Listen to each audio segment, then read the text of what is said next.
Hey there everyone, how's it going? It's Douglas here at Drown Boy Productions, bringing you all another ghost-related video.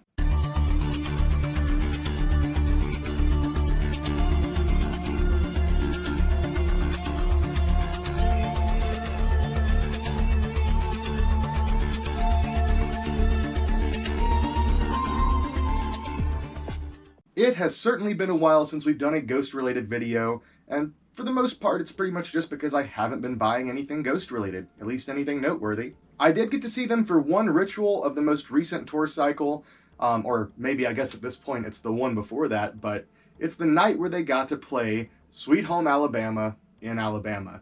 It was a pretty fun show. I think one of the ghouls ended up getting blasted off of their stand at one point, so there was a fall that happened. It was the same night that Papa premiered his whole like steampunk goggles and top hat look. It was a pretty big night. A lot of cool stuff went down. I actually shot a review on the entire thing, but unfortunately my GoPro decided to wipe my memory card, so literally lost the entire show, but other than some fun stuff being premiered, I honestly would say it was a little bit of a lackluster show. At least sound-wise, out of all the rituals I've seen, it seemed like either their sound tech or maybe even just some of the playing was not quite on par, but overall still a really fun show. And of course I had to show up after they brought Papa Nil back from the dead. Speaking of which, I think you're all due an apology / an actual legitimate album review of Impera, because I gave it a 0 because no Papa 0, but he's back now, so everything's kosher. What I've got here for you all today is not a piece for my personal collection, but this is a piece that has been sent to me to be cleaned up and repainted. However, before I give it a fresh coat of paint, I felt that it was absolutely necessary to do a video on this piece, because it was used by one of my friends. It's actually been featured in a couple of, I guess, kind of semi-viral memes. And then also, it was used in the music video Faith. Faith is a fun one for the fans because a lot of fans are featured in that one. There of course are nice shots of Papa and the rest of the band, but for the most part, it's kind of showing the fandom itself. Many shots of people with their own custom costumes and face paint, and of course, a couple of replica costumes. One of which featured is Big Papa 3, aka my good buddy Eric Waldron. Eric and I have been friends for many, many years at this point. He's a super solid guy and probably just one of the coolest fucking people I know. I mean, he works in a morgue, he sets up fireworks, he has a hot air balloon. He's just a really fucking cool guy. But I'm not here to give you his dating profile, we're here to talk about the feature in Faith. While he was at one of the rituals, he was asked to be recorded for something, didn't really know what it was, and then of course, later down the road, he saw exactly what it was for. And it was pretty freaking awesome. He has a great Papa 3 costume, and he had a pretty nice mask. I'll go ahead and show you guys.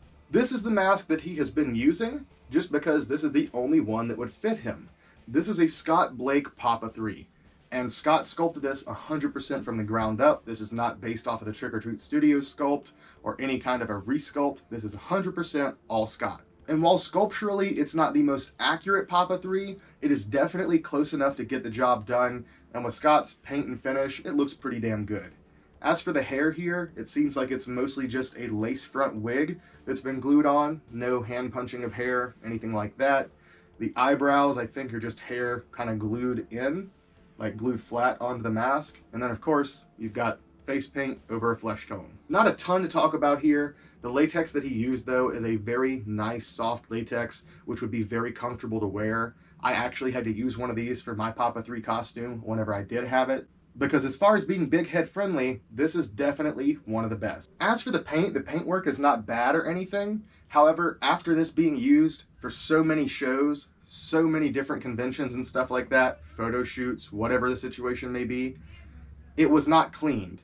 So a little bit of the paint here on the front is kind of flaking off and cracking, and on the inside there is an absolute just ton of face paint. I don't even know how well I can show you guys this, but a huge amount of face paint. And unfortunately, after being used so often and not properly cleaned afterwards, this thing has started rotting. It's not that old of a mask, but this goes to show you guys, if you do not take care of your latex masks, they will rot away. You have to clean them after you get done using them. It is really, really important, especially if you're wearing face paint and stuff like that, to always clean out the inside of your masks and dry it. But even if you're not wearing face paint, just from the sweat and oils in your skin, those can damage that latex. So you really, really want to just take that little bit of extra time to clean your mask, unless of course you don't mind buying a new one. At this point, Eric has accepted that it has started to rot. It's not horrible, but you can definitely tell in the neck that some of the areas are starting to get a little bit brittle, and they're starting to kind of like separate. The latex is pulling apart. I did offer to patch this up for him. However, he seems just completely fine with, well, this is the natural way things are going to go. It's probably past the point of no return. I may as well just get as much use out of it as possible. And that's why I'm going to be repainting it. And that's why I had to do this video. It feels a little bit weird to repaint something that is, at this point, a part of Ghost history. It's been used in a music video. This is a music video used mask. But at the same time, I completely understand my friend's reasonings. So I told him, I will completely repaint it for you, no problem, but I have to make a video on it first. So here it is. But I just figured it would be something interesting and cool to show you guys, especially since it's about to change. It really just makes sense to go ahead and show it to you now. Also, for those of you wondering about the real Papa 3, don't worry, he is still safe and sound. In fact, you probably could already see him in this video. Here he is. While he's not in a glass case all to himself anymore, he is still well protected. And for those of you wondering about the plastic bag, that's because silicone kind of does a really good job of attracting dust, hair, anything like that. And since this mask is not really fragile, but it is very unique, it's not something I want to risk messing up and trying to clean it, I figured the best way is just to prevent it from getting dusty in the first place. With that being said, it seems like we are on the verge of a new Papa, because from the way it's looking story-wise and just looking at the time, seems like Papa 4's time is almost up. But until then, there's nothing more to say. I hope you guys enjoyed today's video. I love you all. Thank you for watching. And remember, if you have Ghost, you have everything.